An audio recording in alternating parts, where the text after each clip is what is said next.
everybody, and welcome to Criterion Watch. I'm your host, Jonathan Moody, and I'm here with... Presenza, known as the Moo Cow. Moo. And I'm also with... Hi, I'm Lenore. Alright, so... so we are going to do a movie that Paul picked. So we're going to have Paul introduce it. So, this time on Criterion Watch, we are watching Watership Down, which is the 1978 movie by Martin Rosen, based on the Richard Adams best-selling book. I guess for a very brief overview, it's about a group of rabbits who have this society, and they have to leave their warren, and they have to travel on a very hazardous journey across the English countryside, getting into all kinds of scrapes and mischief and problems, and experiencing life and death, and before they finally find a place of their own in which they then have to defend. And it's that's kind of the plot in a nutshell. But it's a whole lot more than that. I was pleasantly surprised. I had kind of heard it was a little bit of a sad movie before. It's got some sad moments to it, but some comedy, a little bit of everything. Yeah.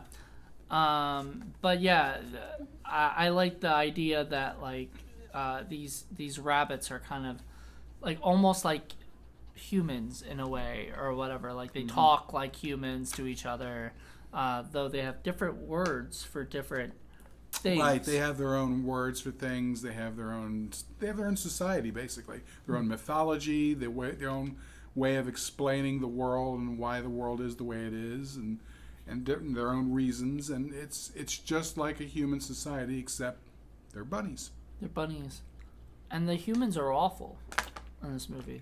It's terrible. Humans are awful and terrible. But yeah, we never really think about that. How horrible we are to everything else, all the other creatures. We only think of ourselves, and that in a way is kind of like how the creatures are in the thing too. Sure, it's one of the many themes that the book and the movie explore.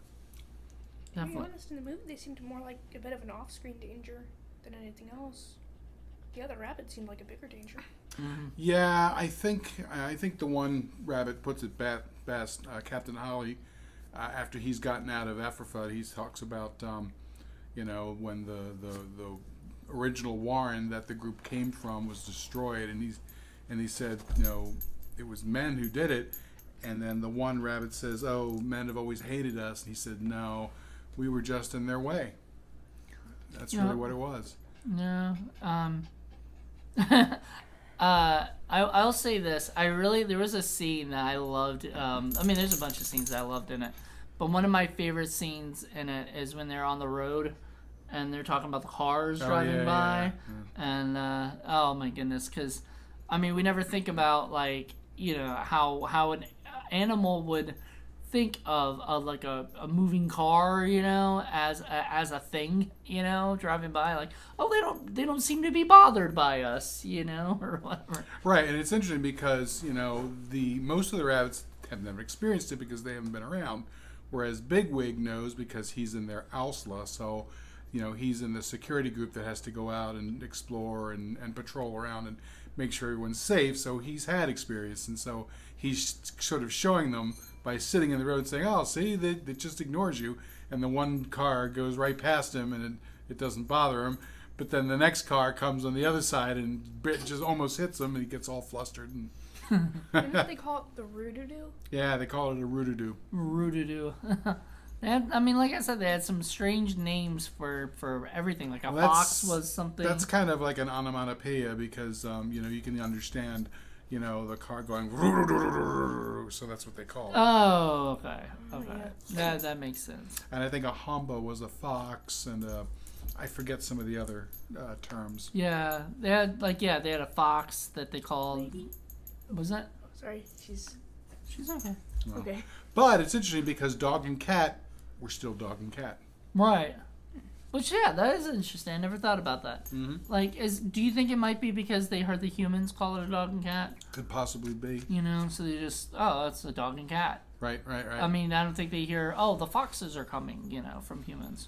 So the Criterion version of this comes with this great booklet, and it's got some very interesting information there. So one of the things I wanted to mention was that the beginning opening sequence is quite different from the rest of the film. Pardon me. It's kind of the animation was actually done by a guy named John Hubley, who did stuff like American cartoons and excuse me. I think he was. The book says that he invented Mr. Magoo and did a lot of slapstick kinds of cartoons, and that he drew inspiration from the sort of Aboriginal art of Australia, which was why in the beginning you see the sun the way it is and the animals the way they are, and it's very, very different animation than the rest of the film. Mm-hmm. Somewhere along the line, apparently, there were creative differences between himself and Martin Rosen, who was the producer at the time, and they left. And as a matter of fact, the book says the Black Rabbit ended up coming for John Hubley not too long afterwards because he died of a heart attack. Mm-hmm. And Martin Rosen took over the production, the writing, and the directing of the film. So the rest of the film pretty much followed his vision of it. So that's one interesting aspect of it. And then the second interesting thing that really helps make the film is the voices who voice the characters. It is an amazing cast of top quality Shakespearean level actors that lend their voices to these roles and really bring them to life. Were all of them British? Most, I would say, yeah. I would think, if not all, but you've got John Hurt, who's always amazing. Richard Bryars, who's fabulous. Sir Ralph Richardson. You've got Roy Kinnear. You've got Denholm Elliott. You've got Zero Mostel, who had a great. We'll talk about him in a little bit because we have a whole thing about him. Fabulous. Nigel Hawthorne, Joss Ackland. There's all kinds of great voices, and it really, really takes the movie from here to here. Mm-hmm. Although, we could talk about the animation itself. Gorgeous, absolutely beautiful film. Colors are amazing. Does the Criterion? Can I see? Cause does it have any commentary? It does. Whoa. Sorry. Yeah. Let's see. It's got an interview with director Martin Rosen. Mm-hmm. And it's got an interview with filmmaker Guillermo del Toro. Oh yeah, Guillermo del Toro loves this movie. About the film's importance in animation history. Picture-in-picture storyboards and a 2005 feature. So it doesn't have commentary, but in a way, the interviews I'm sure will be long enough where it'll feel like you'll get enough. It's called Defining a Style, a 2005 featurette about the film's aesthetic, which wonderful. So it's got amazing special features on such a. I really enjoyed this movie. When Paul showed it to me today that we were going to do it, I try not to argue with him anymore, on things like, oh, goodness gracious, because he usually knows what's a good movie and what's, and what's not. So I was just excited to see this, mainly because I'd heard of it and everything, but I wasn't sure, just wasn't sure if I'd enjoy it or not, and I did. I really liked it. Well, I saw it in the theater when I was, 12 when it came out, and I was lucky enough to see it first run, and I was just blown away by it. I hadn't really seen an animated film that was, A, beautiful, and then B, it took on such, serious themes.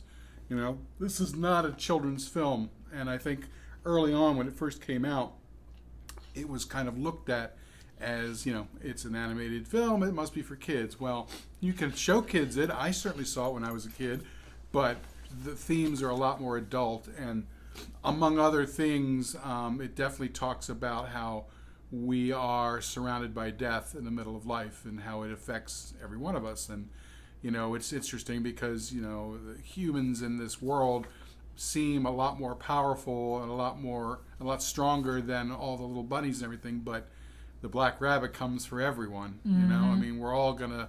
Everything is temporary. We're all gonna end up going the same way, and it's not the sort of thing one usually addresses in a movie, essentially for kids. So that's why I say this isn't really a kids movie. It's more of a movie that anybody can enjoy. And if I were to bring a kid to it, I might want to explain it a little bit ahead of time, but I would definitely show it to them. Yeah, I would explain it to them that this is not like your typical like Disney, animated kind of movie or something. It's This is. an anti-Disney movie.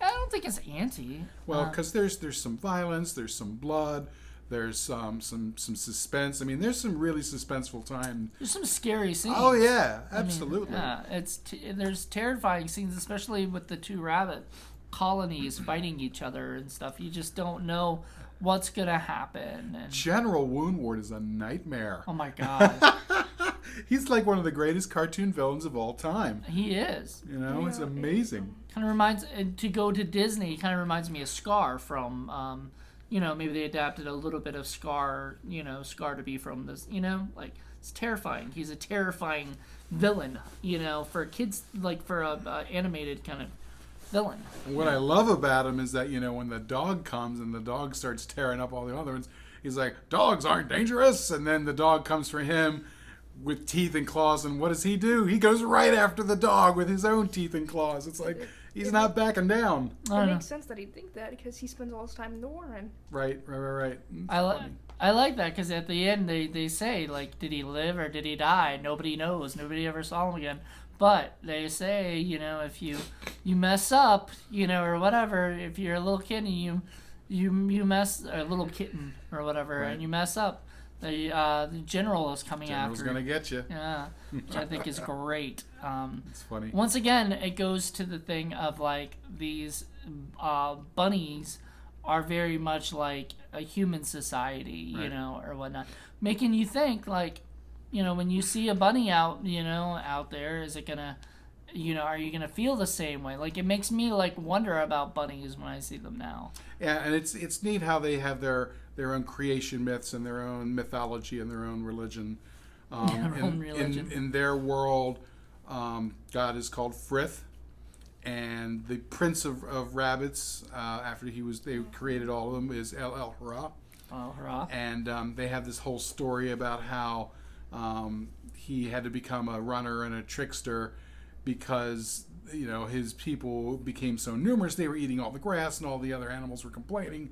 So El Hurrah was trying to say, Frith was trying to say, you better control your people. And he was like, our people are the strongest. And so he gave a gift to all the other animals to turn them into monsters that preyed on him and said, all the world is your enemy, prince of 1,000 enemies. He says, but they have to catch you. So in order to make things balanced, he gave the bunny the ears to hear things, the back legs, the strong back legs to do the running and all that, and to be clever and to be a trickster. Did they explain the part with the tail, or was that just a bonus? I think that was a bonus, the shiny white tail, the bunny tail. Well, no, because he blessed the bunny by the tail, right? He blessed his butt. He blessed his behind, so so that's when it, like, that I saw as, like, it got blessed with the bunny tail and everything. I thought that was cute. Shaking that butt. I know. It was a cute freaking movie. Like, it had some really great moments to it. Oh yeah. Before we go into grim moments and stuff and things like that, I do want to talk about the lightness in it. Yeah, there's a lot of comedy to balance the grimness, which is good. Especially from, what's his name? Keel? Oh, yeah, Kihar. Kihar. Oh my The god. seagull. The seagull, who at first, I guess, was he wounded or something? Right, he's a very unlikely ally. He's a seagull that they find when they get to their new place, and they help bring him back to health. And the idea that they're planning is that if they help him, that the bird will search around and fly around and find does for them, because even though they managed to finally get to their new warren, they don't have any does with them, because the one that escaped with them, hawk comes down and swoops it off. This is a terrible scene. Poor Violet. I know, they're all like, Violet's gone, and they're all like, there's nothing we can do about it. Well, yeah. I mean, technically there wasn't. I know. And at first, I mean, I was sad, but then I was like, I didn't really get to know Violet enough. Like, I didn't get to.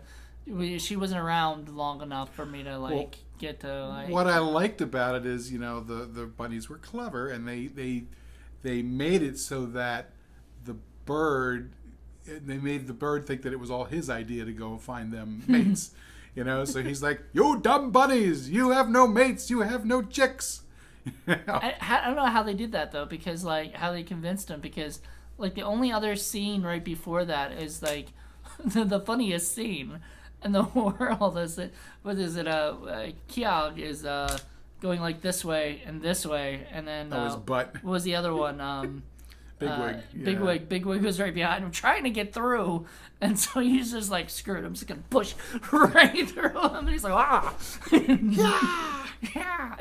He was like the funniest character. So yeah, Zero Mostel does the voice, Oh, and God, he I plays love him. him in such a way that he's very, very larger than life. Well, and- he's definitely the funniest Sure. kind of character in it, because he and you could tell like it was a comedian, doing it, like somebody Mm-hmm. who's so used to comedy. Because everybody else was like Shakespearean, like true actors, and I'm sure they, enjoyed doing like something that was a very serious movie, but had some of these late moments that kind of just took you out of all the seriousness and just gave you something right, fun to and watch. the best drama always has that little bit of comedy to sort of break the tension, and that's exactly what's going on here. Mm-hmm. And it's even a matter of good timing, because there's a scene where Hazel, who's really the de facto leader of the whole group, gets shot, and we don't really know what's going on.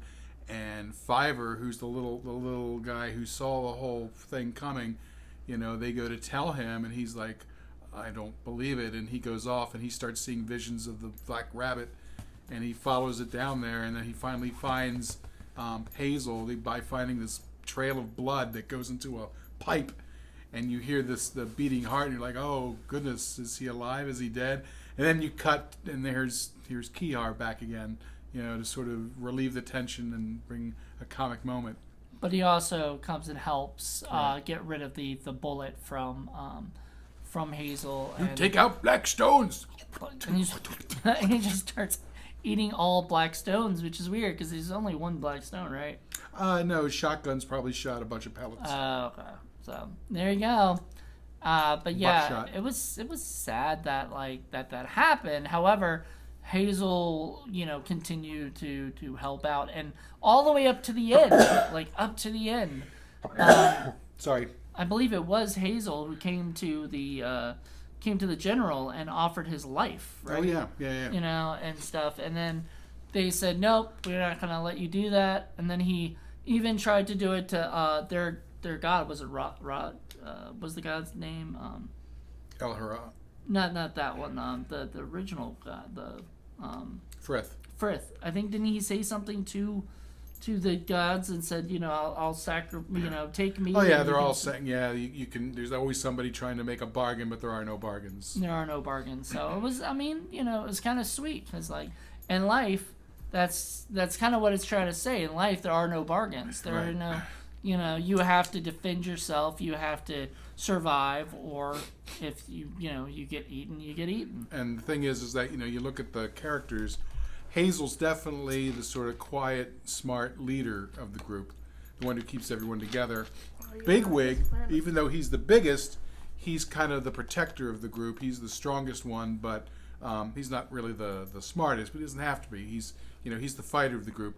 And then you've got little Fiverr, who's the visionary and sort of the heart of the group, and he's the one that whenever things look like they're about to be deceived or things are going to get bad, he's the one that Kind of tells urges them on and gets them moving. And that, at one point, and so in the story, there's a part where they go to another borough, and they see these other characters, and what was one of them was called Cowslip. Cowslip, and they were everything all the other animals were happy except Fiverr was scared and ran off. So I'd rather just go out into my own world and He could and stuff. tell something was wrong. Was wrong. Yeah.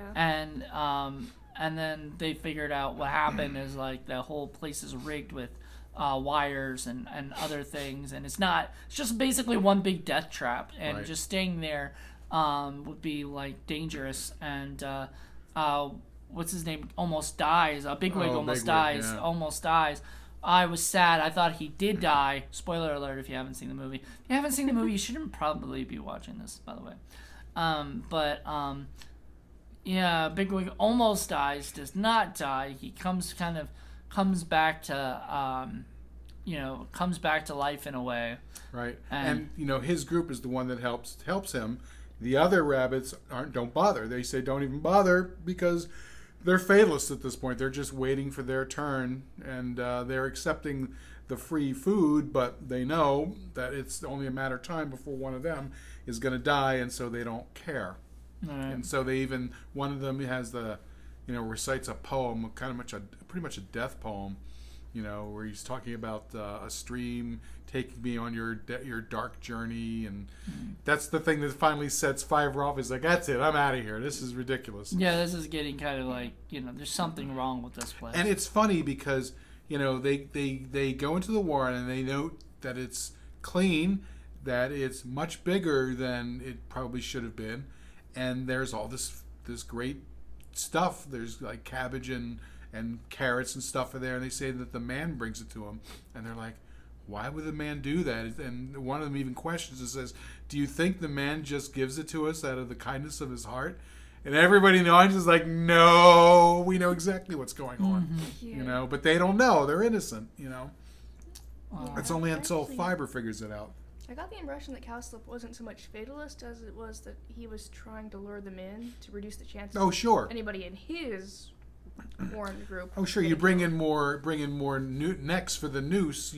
The odds are better for you to live. Right. And because you could tell, because like they were all the other rabbits were like hiding, from everything, and they were talking amongst one another Right. and stuff, and trying to. I don't know if I guess you guys haven't read the book. I've read the book, and in the book, that whole section is much longer, and they sort of go into more detail.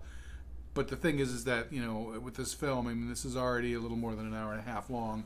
You probably really couldn't do much more with it. So I thought they did a pretty good job of condensing that section. I'm glad they didn't, because Criterion usually has movies that are like 2 hours to 3 to sometimes 4 hours long, depending on the movie.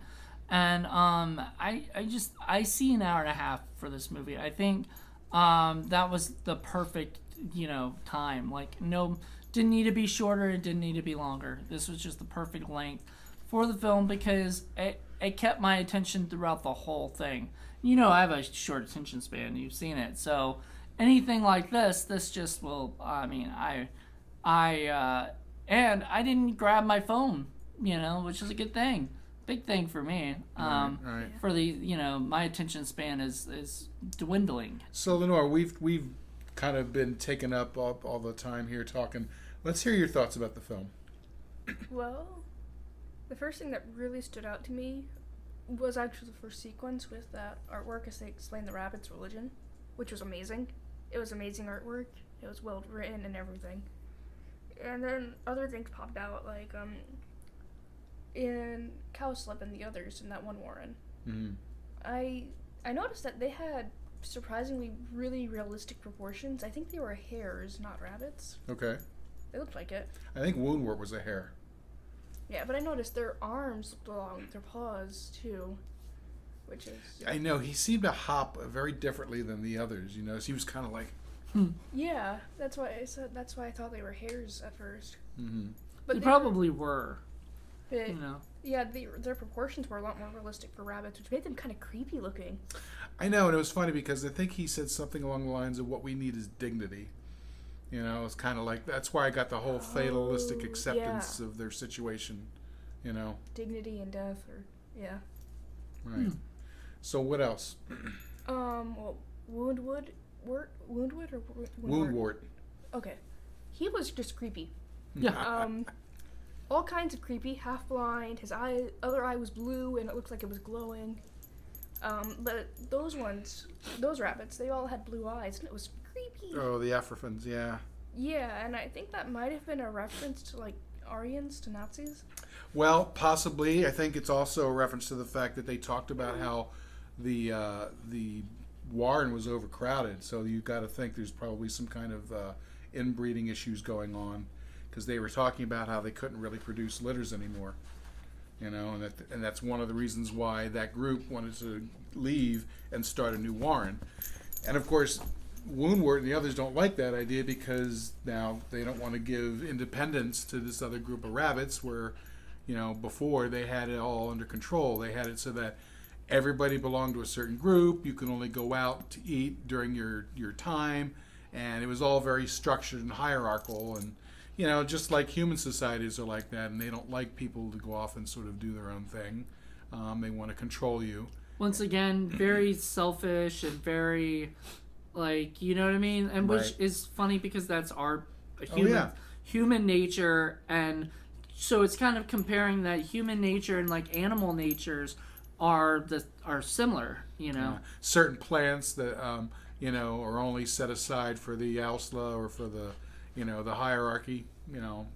It's it's very interesting, and it's one of the themes that the book and the movie hit upon. Yeah, definitely. I like that. What about the animation? We've all seen a bunch of animated movies. What did you think It about was that? really. I don't know that much about animation to say much about its quality, because I did notice it seemed like there were less frames for it, but it was just really pretty looking anyway. And a lot of depth too, I noticed. Yeah. A lot of detail, and It you could looked like- see very far. The world seemed realistic.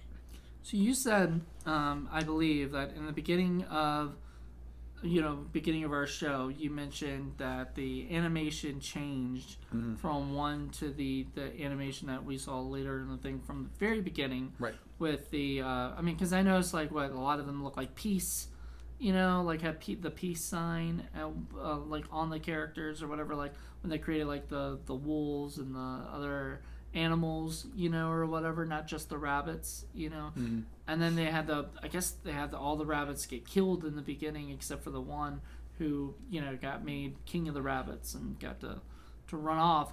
Was that animation style changed because of the direction that they decided to take after? I think so. I think that animation belongs to John Hubley. I'm not 100% sure. I think they talk about in the booklet that not everybody people don't really exactly remember where the disagreement happened and who exactly contributed what, but certainly they think that part of it is more his style, and it's a little more of a flat, cartoony kind of a style. But it was used in such a way that it really helped the movie because it's there to explain the mythology and the It worked background really of it. well. So yeah, it was really kind of the perfect setup for the more realistic, naturalistic kind of animation that follows it. Right, which, I hate to say it, I like the naturalistic, whatever the stuff that follows it more. Sure. But it was a neat, like, beginning, The different animations work really well. Mm-hmm. Yeah, like, because you see, like, the like the credit sequences and Right. others. And you can tell a lot of effort went into the animation. This is not one of those, Tennessee Tycoon where it's just the same background over and over and over. It was really, really beautiful. The details for all the plants, for all the movement. It looked a bit like something out of some of the children's books I had as a kid, where it was all watercolor and charcoal and stuff. Mm-hmm. Yeah, inside the Blu-ray, there is a special sort of discussing the animation, and I think Guillermo del Toro goes into detail with that. But I know they took a few people from Disney, and they took a few people from other aspects, and they had a number of different artists from all different kinds of mediums who ended up working on this, and they did it in such a way that it's pretty much unique. And I think that's why Guillermo del Toro talks about how this was a sort of landmark in animation for its time. Because it blended in so many different styles and was just, visually just an amazing film. And I can tell you, it really, really impressed me when I was a 12-year-old kid watching it on the big screen. And I'm sitting there in front of us and you get to see it. It was just an amazing experience. Definitely. And the music was really, really good. Both the orchestration and the song. Yeah. One song, right? Like, Right, the there's one song. with Bright Eyes. I like that by Art Garfunkel. Art Garfunkel. Right. Wonderful song. Very sad, like it was definitely. And you said, talk about that a little bit, because you mentioned earlier that Bright Eyes, I guess, is death, right? Or something? Yeah, it's kind of like, the lyrics are talking about how can these eyes that were once so bright suddenly fade away, and it's death. It's the same death that comes to everyone, whether you're a bunny or a human or a cow. anything. Right. Whatever, however strong you were, this is the road we're all going to take. And it's a very poignant, bittersweet moment. And, it happens at a time in the film where we are really, really worried for Hazel, who's just done off this very dangerous thing and has gotten shot, and we don't know whether he's alive or not. And Fiverr has gone off to look for him, and he's the one who feels things and sees things in a way that nobody else does. And he seems convinced that Hazel's still alive, and he's gone to look for him. But we don't really know, because it's the visions of the Black Rabbit that are leading him there, and we're like, oh shit. So there's that, plus there's the song sort of setting you up to be really, really sad. But it turns out he was okay. He was shot, which wasn't good, but he was still alive. And right after what's his name, the Kiar, saved him with pulling out the bullets and stuff. It was it was kind of like all of a sudden it was like, okay, Hazel's back. Kind of he was able to survive and continue the mission. Right. Which was great. And it's interesting, you look at some of the animals, the other animals that are shown there. In passing, like you have like the rats there, who seem really sort of not just mischievous, but just dangerous, but they don't talk. And then some of the other animals, like there are cows that they pass by, and the cows check them out and everything, but they don't talk either. And there's an owl that sort of comes after them and doesn't talk. The dog doesn't talk. The cat does, though. The cat does. The cat was evil. I didn't even expect that at all, because I thought all the other animals, I thought they could only understand themselves. You know, like that's what I thought. I was like that they could understand their just like we can only understand us. I thought they could only understand them. However, the cat was talking to the rabbit. And the cat was probably the most evil creature apart from General Woundwort, because there are times when clearly it had nothing else on its mind other than killing these poor little bunnies just for the hell of it. And she's got this horrible, wicked voice where she starts taunting him. Can you run? I think not. Right. She's got her claws out and her feet. Her teeth bared, and she's about to do it, but then her master says, "Hey." Yeah, the little girl. It says, "Leave him alone." And I think the girl's name was Ruth, because she's the one who has the little white bunnies on the farm that they let escape. So in a way, humans, while are mostly destructive, they kind of help too. They may not have meant to. Like the boat, the Right. So they were able to utilize some of the things that the humans built, or even just like Ruth, the little girl herself. She stops the cat twice from going after the bunnies. So, well, I want to mention this, and it has nothing to do necessarily with the movie except for one thing. Paul's met my cat, Obi. And Obi is a little bit of a troublemaker and everything. And he, the day before Easter this year, he brought in a bunny into my house. And he had it in his mouth. And I thought the bunny was dead, and I was like, thanks for bringing a dead bunny. He dropped it onto the floor, and the bunny started running off. Yeah. And I was like, oh crap, we got a live bunny. So we had to get the cat put someplace where the cat couldn't get the bunny. We had to get the bunny out, and then and hopefully give it a head start so it could hopefully survive. But when I was watching this and seeing the cat, it's all I could think of is, I hope that bunny survives, because I wanted that other bunny to survive. Because just like Ruth, I think you said is the girl's name. I don't want my cats eating bunnies, not in front of me. It seems odd though that the cat would be so dangerous, because they're about the same size, and bunnies also have claws and teeth. Yeah, but bunnies are not predators, and cats are. That's the thing. That's true. And cats are very. My cat is very kind of likes to play with stuff a lot and everything, kind of torture. They're sort of sadistic. Yeah, they don't. I don't know if they mean to be or not, but that one, it seemed like in that freaking movie that cat was meaning to, be like that. So. Dogs aren't really like that.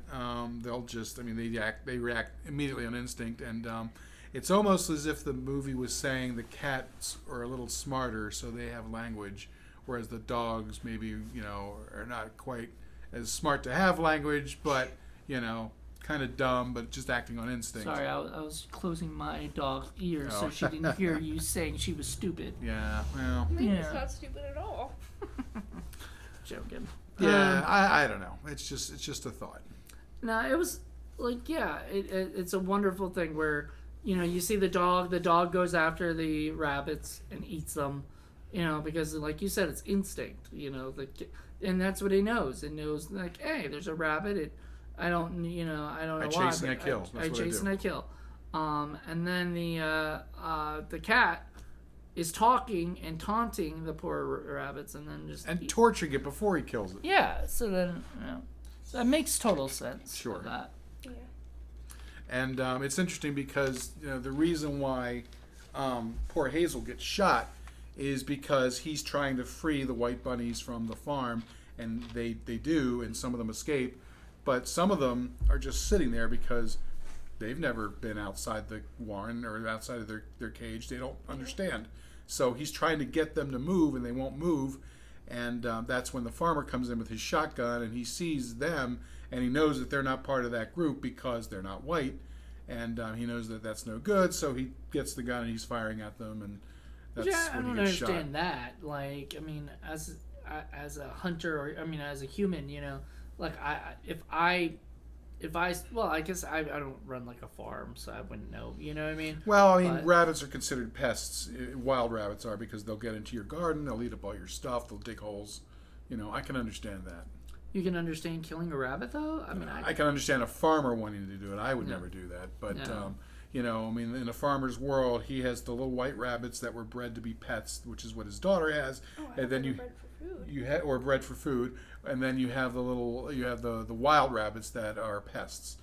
I don't know that those bunnies were necessarily bred for food. He said that they were his daughter's rabbits. And I think so. I think they were pets. I think they were pets. I can't imagine somebody giving their daughter little cute bunnies and then saying, "Yeah, we're gonna eat this now." Yeah, that would be kind of mean. Yeah, though I wouldn't put it past people. I wouldn't put it past people either. I think one of the things you mentioned, and I always think the same thing, is the dog was tied up to a peg next to a doghouse outside. I hate that. And it can't live beyond anything behind its 5 foot of lead. That's it. That's all its life is. It's terrible. I can't stand when people leave their dogs out there in the cold and tied up like a slave. It's awful with a noose around its neck. It used to be like that. I think more people don't do that anymore. Right. I don't see it as much. I've seen one of my neighbors sort of recently had done that, but didn't even it was a big dog house that he had. It wasn't like a little teeny tiny thing, but that animal didn't even seem like it had a dog house. It didn't even. It's okay to have a dog house in a yard for the dog to go into, but to tie them up like that is just it's not really done anymore usually. Yeah, but in the 70s when this movie was made, Sure. I'm sure that was a very common thing and stuff. I know my family, we've always kept the dogs inside. We've never ever left a dog out, and I guess if I had grown up that way, I would have things would be different in my mind. Yeah, and then too, again, it's another situation where this is a farm, so it may be a little bit different for people who own a farm, and they may not just want a dog to run around and cause mischief and dig up stuff and get into trouble, and maybe get in fights with other animals on the farm. But even so, you bring the dog inside. Yep. Come on. Yeah. It's a dog. The dog is almost like an extension of the humans. Mm-hmm. Exactly. It's terrifying and potentially dangerous, but in the end, they're able to use it to help them. Right. Even though it's essentially a farm tool, it's still an extension of the family, and you still want to treat it better than that. Yeah. I think. But as far as the movie goes, it's just doing what's probably reflective of people and farm societies in England at that time. So, you know, it's just kind of how it was. So, with regards to the film, you know, it's got a lot of drama to it. It's got some suspense. It's got some comedy. It's got a little bit of everything. Yep. And that's one of the reasons why I've always really, really enjoyed it. You know, it's not a two-dimensional flat film. Definitely not. It's got characters that you really care about. I mean, even Bigwig, who was Sure. kind of, I mean, I hate to say it, was kind of a dick at times, you know? He's a bit of a blowhard. Yeah, I mean, but, like, from the very beginning, he trusted Fiverr, you know, that Fiverr was, you know, like, there was something wrong, you know, so I'll go with you guys, even though I probably shouldn't be leaving my... He's kind of like the jock with the heart of gold. Yeah. You know? But he was like, you know, and plus they needed him because he was the one that kind of helps. I mean, throughout the whole story, he's the one who helps them because he is the one who can take care of them and protect them and do those things. Right. And he's the one who's able to be a double agent and go on the other side. Oh yeah, and gets everything. into Ephrata and you know, he gets Woundwort to sort of take him in and becomes part of their mark. I know, it gets marked. Ugh, that part was harsh to watch. Mm-hmm. And so did was it the chief from the beginning or something? The one that came back. Oh, that's Captain Holly. He was the leader of the house of the original Warren. Okay, all right. So I got a little bit confused. So in the beginning of the movie, there's the you know, right before they decide to leave, Fiverr goes to talk to the chief, right? Right. Did he not make it? No. He didn't make it He through didn't the thing. Okay, because you see him talking. He's also one of my favorite like little characters because he's like listening to them and then he just like kind of puts his back to them. You know, like I don't. Oh dear, I how don't care. terrible. Oh, how terrible! Sounds Don't awful. whatever. Go do your thing. You know, and don't bother me again with this bull crap. And then of course you never see him again because he I was passes. actually, sorry. Well, go ahead. I was actually surprised at how many rabbits chose to follow Hazel and Fiverr, because Fiverr didn't seem like he was well regarded in the beginning. Right. But then, like, almost all of them followed his warning. And I remember when I saw the film, and when Captain Holly comes in and he sort of gives them the tale of what happened. That was kind of terrifying. You know, that whole thing where they fill them all in and all the rabbits can't get out, and they're all trying to like get out of that one area, and you see all their heads pressed together, and they can't breathe, and their eyes are huge, and that was really kind of scary and gross. Yeah. I thought, anyway. Yeah. Freaked me out as a kid. That was probably one of the scarier moments for me. What about the blood in the river or whatever? Like Yeah, that the scene blood was in the meadow. Yeah, was that real or was that Fiverr just a? that was Fiverr seeing things. That's his vision. Okay. So he's seeing the fields covered in blood, and that's, you know, symbolic of what's to come. And nobody else sees it, but then they all learn to trust what he's saying. Right. You know, he's seeing Except for things- Bigwig. Except, who- well, yeah, in the beginning, initially. yeah. Even when he was like, "Hey, I sense trouble with these guys." Blah blah blah. Bigwig was like, "No," and he starts coming back, and then he gets. I think that was his moment of like, after getting almost killed, going, you know, maybe I should trust this little guy because you know Right. he was right twice already. You know, maybe, you know, or whatever. Well, And then later on, he's the one who has the vision of the dog being in the woods yeah. that they're able to use to their advantage to attack the rest of Woundwort and his followers. Yeah, because Hazel gets that idea of like, let's set the dog free so that we can, you know, that the dog will go and attack his. I mean, oh, and we haven't talked about one of your favorite characters, Pipkin. Oh, Pipkin. Poor little fat Pipkin. We didn't talk about him. He was He's- a great character. He's sort of the cowardly little guy, you know. He's like the hobbit of the group. He's, you know, he likes eating and he likes sleeping, but when it comes to anything dangerous, he's not really happy about it at all. But of course, he's the one that they get to do all those things, dangerous stuff Right, with, right. and he's just like, complaining the whole time, like, I don't want to do this. He's a comic character. Yeah. He's a funny little guy. Once, just like my favorite character, so it's funny. Who's your favorite character? That's hard to say. It's either Fiverr or Hazel, because they're the main characters.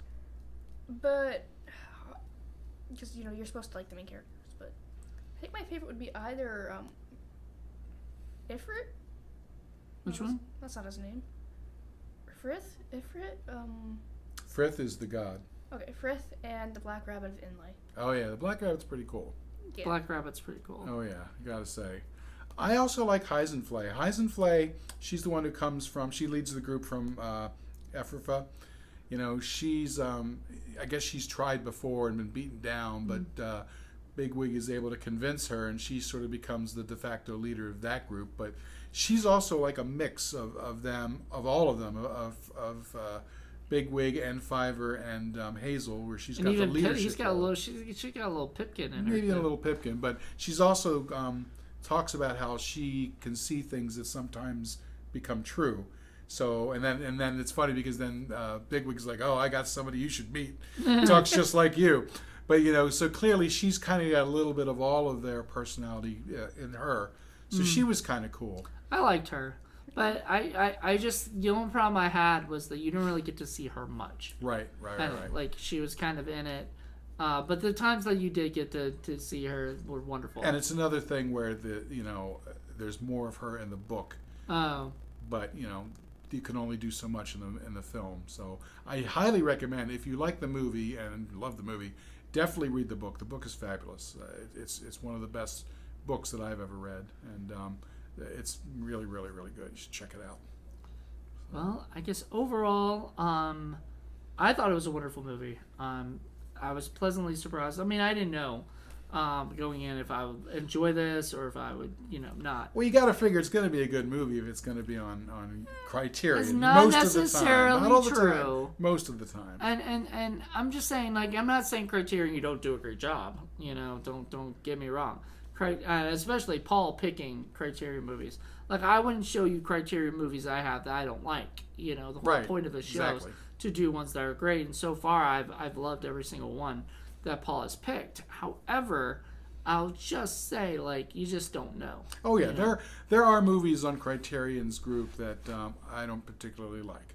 Yeah, I mean, you were surprised, I think, with Princess Bride because you hadn't seen it in so long. You do remember not enjoying it, but you were pleasantly surprised. I liked it much better seeing it after 25 years or something like that when it first came out. Sure. Yeah. I like Princess Bride too.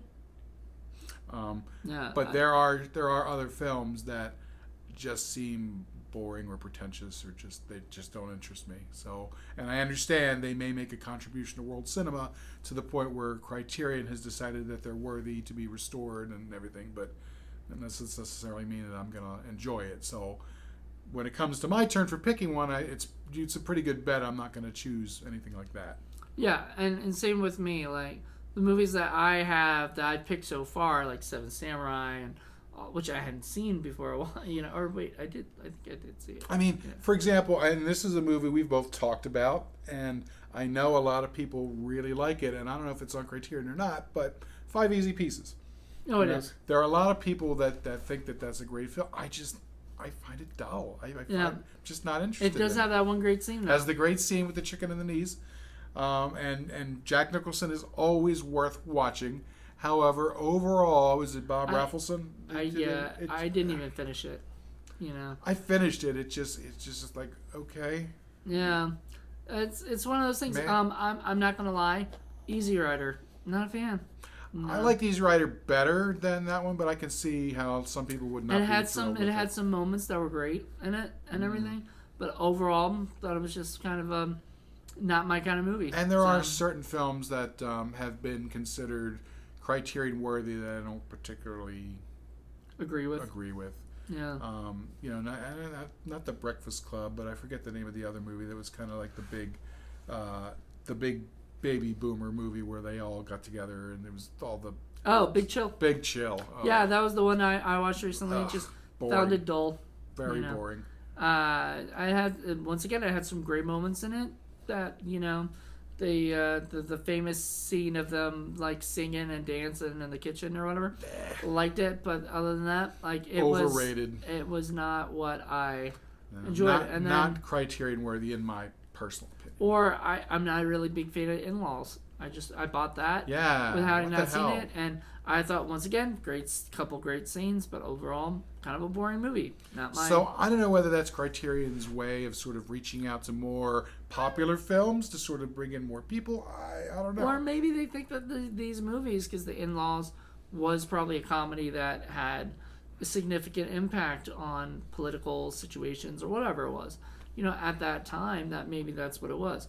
Or maybe it's just Criterion just like, they liked that movie, when they picked it.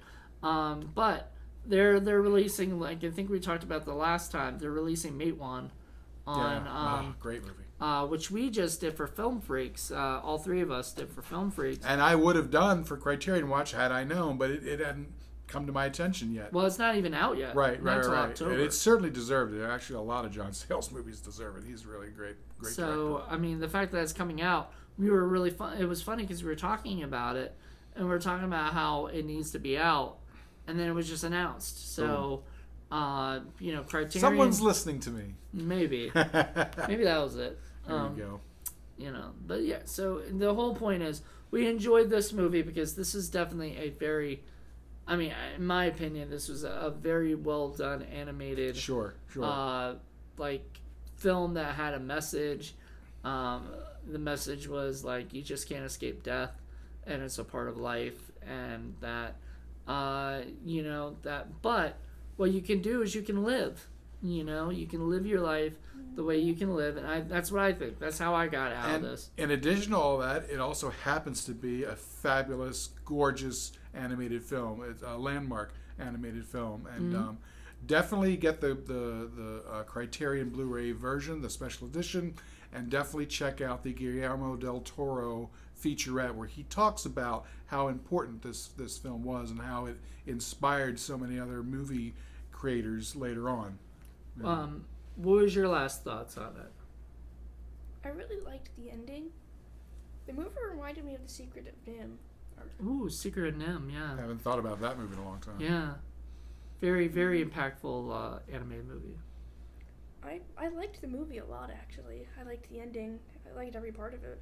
Even though the ending is kind of sad, but it's also part of life. You know. Well, I mean, it wasn't sad. He lived a good life. He did what he could, and he like brought everybody together at the end. So, I mean, if it weren't for Hazel doing all the stuff that he did, working together with the group to survive and be able to procreate and make their warren last longer, if it weren't for him, doing all that stuff, because a couple of them didn't want to get the other ones. Sure. And he had to convince them, like, hey, look, if our warren is going to survive, we need to go in there and get some doughs. And that's what they do. And I loved it. I thought that was wonderful. And, You dumb bunnies, where are your doughs? yeah, where are your doughs, you dumb bunnies? Or sometimes he would mix up his words too. I know, it's good. Bunny is dumb, Yeah, like a Kiara was little awesome. Yoda. Kiara was awesome. But it was just a wonderful movie. So if you haven't seen it and you watch this whole thing and listen to us basically tell you the whole story, then sorry, but you can still watch it. Oh 'cause yeah, a it's wonderful us movie. talking about it is one thing. You have to actually see it. Yeah, go see And definitely do the Criterion Blu-ray version. It's got all the extras. It's got all kinds of great stuff. It's got a really cool booklet right here, and you're gonna love it. Trust me on that. Yeah. Fabulous. So check it out. Yeah, definitely. And check out other Criterion watches. This is the last episode of the season. We'll be back in 2020. So once again, I don't know if we talked about it or touched on it the last time, but we've got a bunch of different podcasts and video casts. Right. Obviously, there's Indie Film Cafe, which spawned this whole thing. There's Frights the Round Table for me. There's for us. There's Film Freaks, and there's What the Fuck Fridays, and there's a few other ones that we do. Forgotten Horror Classics has finally come out. Yeah, he did his first episode of that. So there's a bunch of different podcasts and video casts going. What's going to end up happening is, since this is the last episode of Criterion Watch, get ready in January, which will be, I think, the last Friday in January, we'll release the next episode of Criterion Watch. It will be my turn. So get ready. I've got a great one planned. But we'll be doing that in LA. So him and I will be out there with some peeps out there doing stuff. And I think what's going to end up happening is, since Paul and I are going our separate ways, so in January I do mine, February he does his, March, so on and so forth, right? Right. We're both going to be hosting the show from our separate, co-hosting the show, but from our separate areas. East Coast and West Coast. So, yes. So, he'll be getting special guests for his. I'll be getting most likely special guests for mine. And then we'll basically be just still doing the show, but with other people, joining us, which will be interesting. I want to see who we each get, and everything. Absolutely. And so it'll be more for you guys to watch in a way, because it won't just be us two doing, together doing it. I know Jess Jen is going to probably at least be in one of them. So. Oh, great. Wonderful. Wait a minute. Are you sure? Mm-hmm. She usually doesn't do the video ones, but all right. Awesome. That would be great. Just give Sorry. It's coming toward the end, so he's like already, sneezing. Well, thank you guys, and thank you, Lenore, for being in the last episode. I'm hoping that sometime you can do more episodes for Criterion Watch with Paul.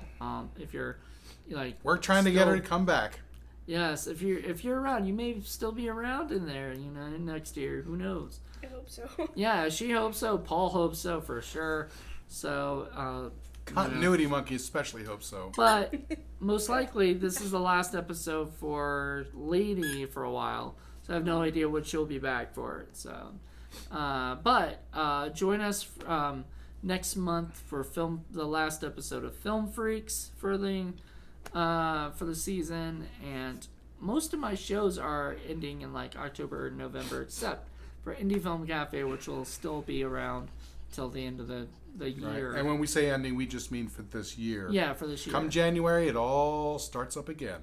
And once again, it's from different, West Coast and East Coast. So it's going to be an interesting 2020, I think. Our empire is spreading from coast to coast. I know. I don't know if that's good or bad, but we'll see. So check out sickflickproductions.com. Check out indiefilmcafe.reviews. Especially, I think we do have listed Criterion Watch, as a link or something. We do. Find us on Facebook. Everything that we post on YouTube also ends up on Facebook. Yeah. So we got all our Facebook ones. So there you go. And we did not need the continuity monkey at all. Nope. Continuity monkey was not needed. I don't think there was no continuity. No problems there. Issue. So, well, thank you guys for joining us tonight. Hope you guys enjoyed the show, and join us next year, man. See you next year. All right. Bye. Bye, guys. Oh, and definitely keep a lookout on the Criterion Watch Facebook page, because even though we'll be gone from doing this show, we may still pop up and do little videos or something, kind of just keeping you guys all in the loop of what's going on. So, bye, guys.